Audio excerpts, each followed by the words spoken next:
ഓം ശ്രീ ഗുരുഭ്യോ നമഃ.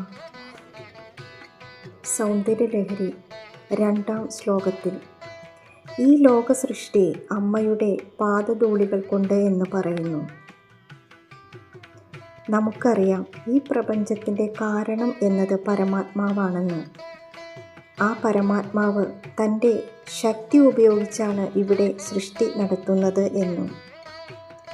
അങ്ങനെയുള്ള ആ പരമാത്മാവിൻ്റെ ശക്തി സ്വരൂപിണിയാണ് ആ പരാശക്തിയായ ജഗദംബ.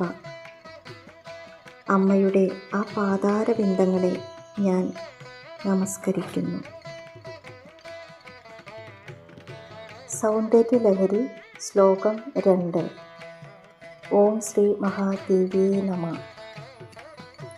തനീയാം സംപാംസും തവ ചരണപങ്കേരുഹഭവം വിരിഞ്ചി സഞ്ചിന്വൻ വിരചയതി ലോകാനവികലം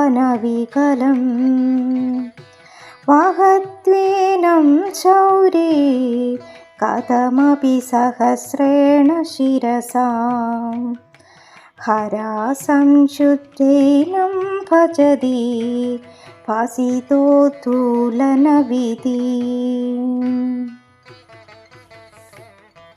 അല്ലയോ പരാശക്തി, ഈ ലോകസൃഷ്ടി അമ്മയുടെ പാദധൂളികൾ കൊണ്ടാണെന്ന് പറയുന്നു.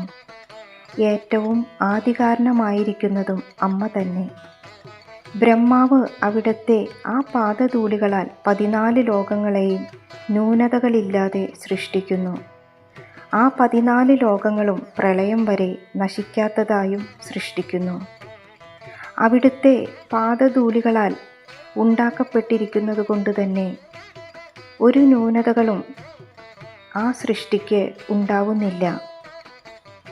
വിഷ്ണു ഭഗവാൻ ആ അമ്മയുടെ പാദധൂളി വികാരമായ 14 ലോകങ്ങളെയും ഭൂമി മുതൽ മുകളിലുള്ള 7 ഊർധ്വലോകങ്ങളെയും അതലാതി താഴെയുള്ള 7 അധോലോകങ്ങളെയും 1000 ശിരസുകൾ കൊണ്ട് വളരെ പ്രയാസപ്പെട്ട് വഹിച്ച് രക്ഷിക്കുന്നു. മഹേശ്വരനാകട്ടെ ആ അമ്മയുടെ പാദങ്ങളിൽ നിന്ന് അടർന്നു വീഴുന്ന ആ പാദധൂളികളെ നന്നായി പൊടിച്ച് ഭസ്മധാരണം എന്ന വിധിയെ അനുഷ്ഠിച്ച് സംഹാരത്തിനുള്ള ശക്തി നേടുന്നു. അതായത് ബ്രഹ്മ വിഷ്ണു മഹേശ്വരന്മാർ ജഗത്തിൻ്റെ സൃഷ്ടി സ്ഥിതി സംഹാരം നടത്തുന്നതിന് അമ്മയെ ആശ്രയിക്കുന്നു എന്ന് സാരം. സർവം ജഗദംബാർപ്പണമസ്തു.